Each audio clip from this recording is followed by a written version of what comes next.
Hey, trotamundos, ¿qué tal? Yo soy Kurenai y aquí venimos a hablar de libros.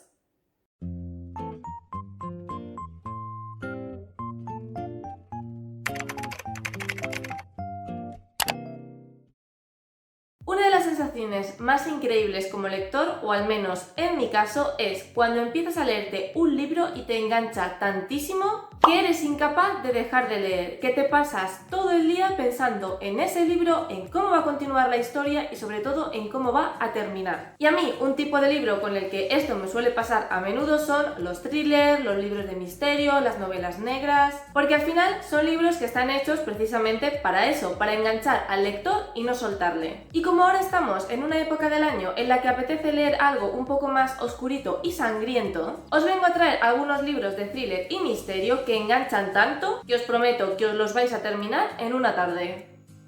Una de mis lecturas más recientes y que me tuvo enganchada de principio a fin fue La paciente silenciosa de Alex Michaelides. Como ya os comenté en mi último wrap-up, es verdad que este libro no fue perfecto y que hubo algunas cosas que no me gustaron, como por ejemplo el protagonista que no me terminó de convencer, al igual que sus líos amorosos, pero sin duda el nivel de enganche que tuve con esta novela fue increíble, así que por eso he decidido traerla de vuelta en este vídeo. Hace varios años ocurrió un crimen que conmocionó a la gente, y es que salió en las noticias que Alicia, una famosa pintora, asesinó a su marido, a alguien de quien supuestamente ella estaba muy enamorada. El crimen no solamente conmocionó por la persona que lo había cometido y por la crueldad del mismo, sino porque Alicia desde ese momento se mantuvo en absoluto silencio. Desde el instante en el que la policía descubrió lo que había hecho, Alicia no emitió ni un solo sonido, por lo que nadie sabe a ciencia cierta qué fue lo que ocurrió ese día, porque no han conseguido sonsacarle ninguna declaración a su perpetradora. Theo es un psicoterapeuta que desde que ocurrió este crimen ha estado obsesionado con el caso, por lo que cuando se le presente la oportunidad de cambiar de trabajo e ir a trabajar a la institución mental donde está encerrada Alicia, no lo dudará ni un instante porque él está convencido de que va a ser la persona que consiga que por fin Alicia hable y cuente la verdad que hubo detrás del asesinato. Es un libro muy interesante porque mientras Theo intenta sonsacarle la verdad a Alicia e intenta que ésta hable, al mismo tiempo él va haciendo su propia investigación para conseguir información sobre Alicia, sobre cuál era su estado mental, si el matrimonio quizá no era tan perfecto como parecía de puertas para afuera, si hubo algo que desencadenó esa actitud en Alicia, o directamente si realmente fue ella quien mató a su marido o hubo una tercera persona involucrada. Por lo que es muy interesante ir viendo cómo se van alternando estos dos tipos de capítulos diferentes. Por un lado, lo que va averiguando el psicoterapeuta y por otro, cómo va utilizando esa información para intentar que Alicia hable. Además, para nosotros como lectores, Alicia tampoco está en mutismo absoluto, porque hay un punto de la novela en el que conocemos que Alicia dejó escrito un diario, por lo que también se irán alternando páginas de ese diario para entender cuál fue el contexto anterior al crimen. Aunque no es el mejor thriller del mundo, aunque hay ciertas cosas que a mí no me terminaron de convencer, lo que sí que hay que concederle es que es una historia que engancha muchísimo y un libro que te permite ir realizando diferentes teorías acerca de qué fue lo que sucedió ese fatídico día y sobre todo acerca de Alicia, de qué fue lo que ocurrió con ella o de si realmente ella fue la asesina o ocurrió otra cosa completamente diferente.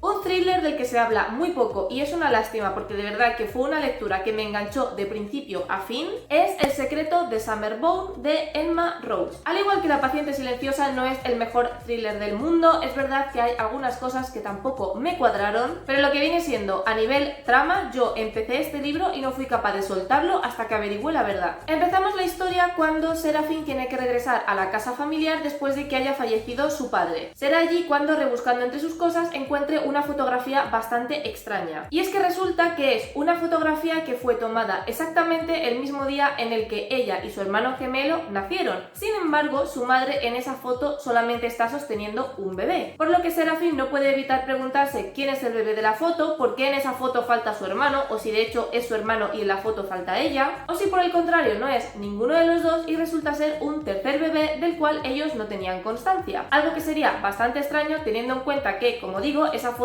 fue realizada el día en el que supuestamente los gemelos nacieron. Aparte de la foto, en su familia también han sucedido cosas bastante extrañas, como por ejemplo el hecho de que su madre decidiera quitarse la vida el mismo día que nacieron sus hijos. Un hecho que ya cuando sucedió fue bastante extraño porque la mujer aparentemente no tenía depresión, no tenía ningún problema mental ni ningún problema en general que le llevara a tomar esa decisión. Además, a todo el mundo le pilló por sorpresa porque todos decían que estaba exultante con el nacimiento de sus hijos, y eso también se junta que en el pueblo siempre ha existido un rumor acerca de los gemelos, y es que los llaman los gemelos de las hadas, porque en la familia Summerborn siempre que han nacido gemelos ha pasado algo raro, y en el pueblo se rumorea que el día en el que ellos nacieron, un bebé fue robado de esa mansión. Por lo que Serafín, al encontrar esa foto, empezará a preguntarse si lo que aparece en ella tiene algo que ver con la supuesta maldición de la familia y, lo más importante, si tiene algo que ver con el extraño suicidio de su madre. Además, en el libro no solamente hay estos misterios, sino otros que se van planteando más adelante, pero creo que es interesante que los descubráis por vosotros mismos.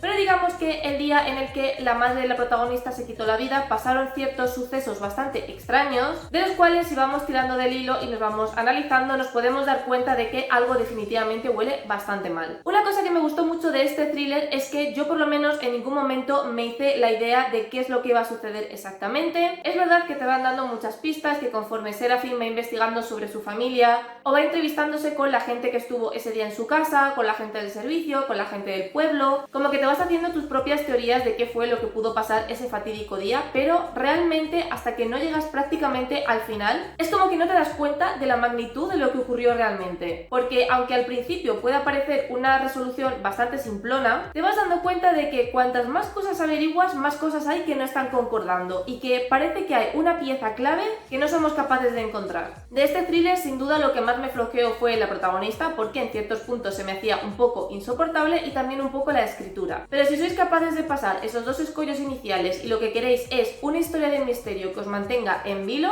esta recomendación es para vosotros.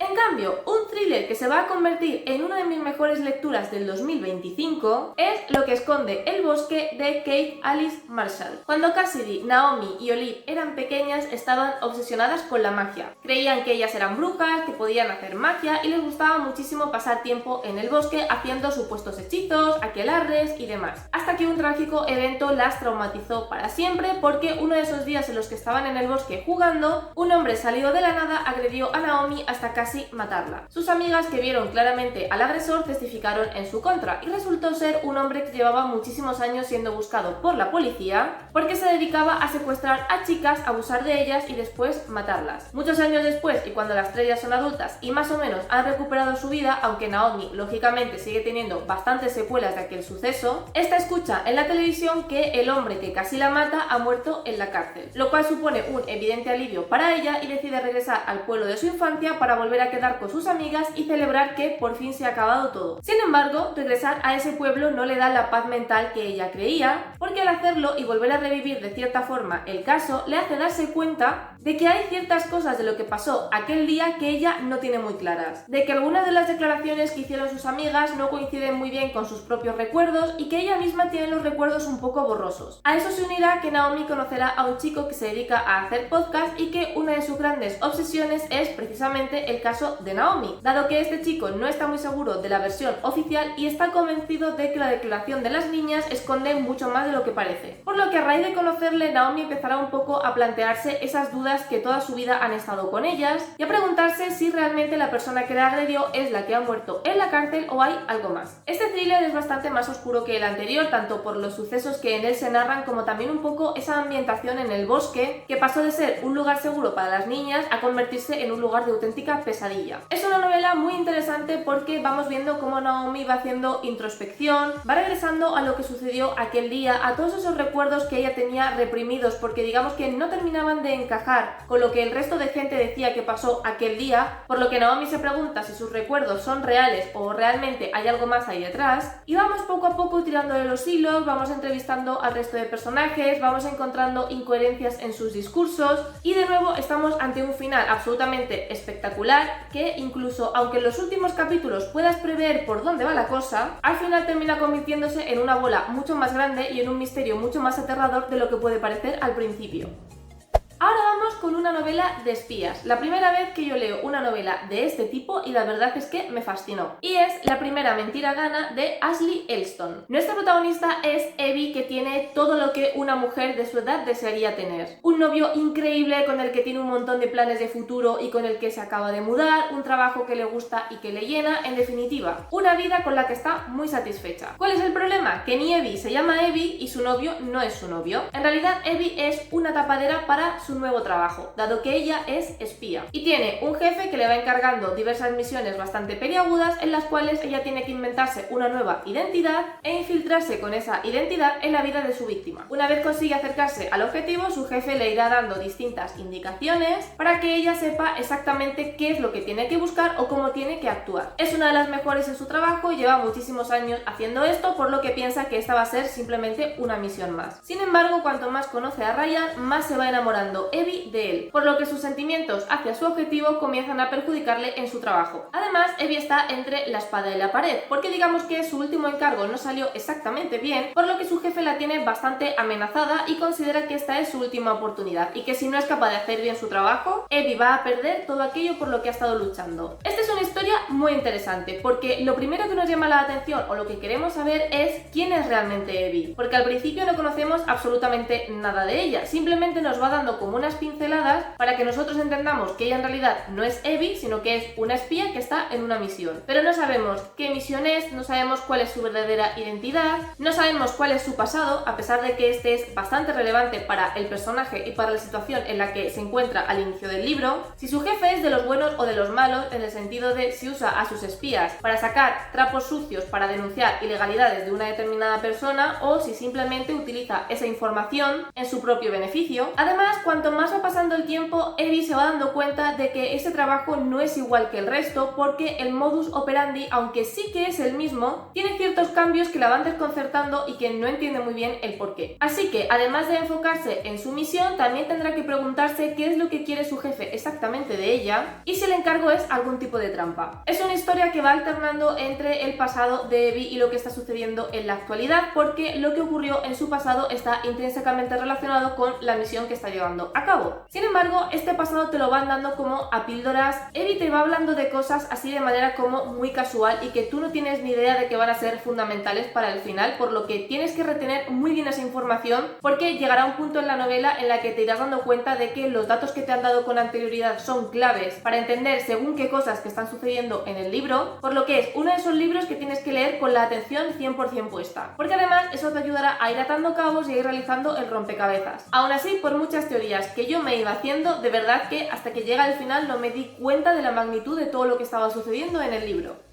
Y ya por último quiero hablaros de un libro que a mí me han recomendado hasta la saciedad y que después de leerlo entiendo el porqué de la insistencia, y es Las 7 muertes de Evelyn Hardcastle de Stuart Turton. Este es un libro que es perfecto para todas aquellas personas que disfrutéis de misterios más clásicos estilo Agatha Christie. Comenzamos el libro con nuestro protagonista perdido en el bosque. No sabe cómo ha llegado ahí, no sabe quién es y lo único que recuerda es que en un momento dado ha escuchado un fuerte disparo en el bosque y ha visto a un hombre perseguir a una mujer, por lo que sale corriendo intentando socorrer a esa mujer, pero por más que busca en el bosque no es capaz de encontrarla. Así que finalmente decide intentar salir del bosque y cuando lo consigue se encuentra con una mansión. Cuando llega a esa mansión completamente desorientado se encuentra con alguien que parece reconocerle, que sabe quién es y que le confirma que es un invitado a la fiesta de los Hardcastle, que son precisamente los dueños de esa mansión y que están haciendo una fiesta para celebrar el cumpleaños de su hija, Evelyn. El protagonista está muy confuso porque parece que ha perdido la memoria, no se acuerda absolutamente de nada, pero igualmente insiste a los que están dentro de la mansión de que por favor le ayuden y vayan al bosque a buscar a la misteriosa mujer. Sale una partida de búsqueda y cuando regresan a casa le cuentan que en el bosque no hay absolutamente nada, que no hay sangre y que no hay ni un solo indicio de que algo haya podido suceder en el bosque. Por lo que el protagonista empieza a comerse la cabeza y a preguntarse, primero, ¿por qué no recuerda absolutamente nada? Segundo, ¿por qué narices estaba en el bosque completamente perdido? Y tercero, si efectivamente la mujer a la que creyó ver existe y se encuentra en verdadero peligro o si simplemente fue una mala pasada de su imaginación. No contento con todo este misterio, de repente se le aparecerá un hombre vestido como médico de la peste y le dirá que Evelyn Hardcastle, es decir, la mujer por la que está celebrando su cumpleaños,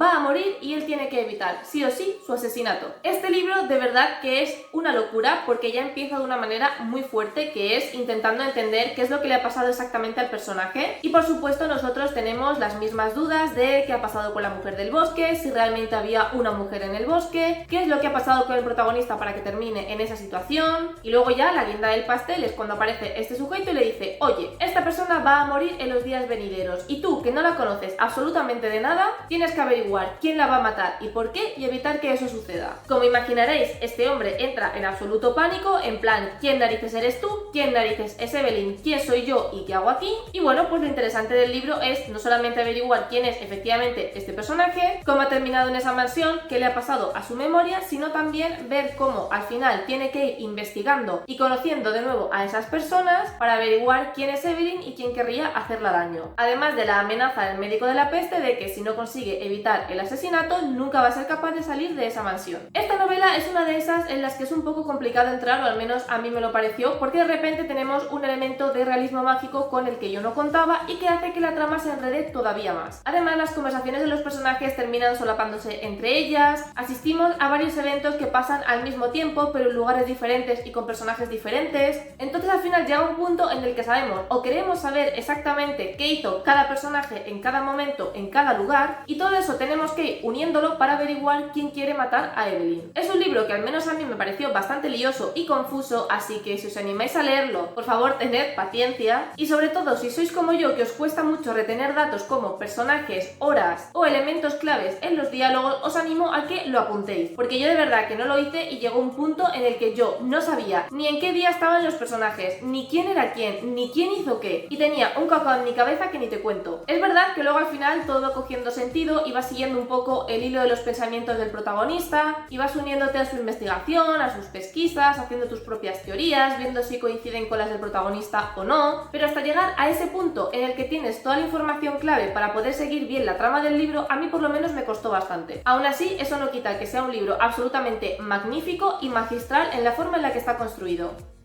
Y hasta aquí mi recomendación de thrillers y libros de misterio que son perfectos para leértelos en una tarde, de lo adictivos que son. Además, aunque no he mirado las páginas, todos ellos son bastante cortos, en el sentido de que no superan las 400 páginas, por lo que son de esos libros que te los lees enteros y prácticamente ni te enteras de lo mucho que enganchan y de lo cortos que son. Y nada, contadme vosotros en los comentarios qué libros añadiríais a esta selección, libros tan adictivos que hayáis sido incapaces de soltarlos. Recordad que podéis seguirme en mis redes sociales, Twitter, Instagram y el blog, donde voy enseñando de una manera mucho más detallada todo lo que leo. Que si os ha gustado este vídeo, que os gusta el contenido de mi canal, no os olvidéis de suscribiros. Os recuerdo que vídeo todos los domingos a las 6 de la tarde hora española. Muchísimas gracias por estar un día más conmigo y nos vemos en el próximo vídeo.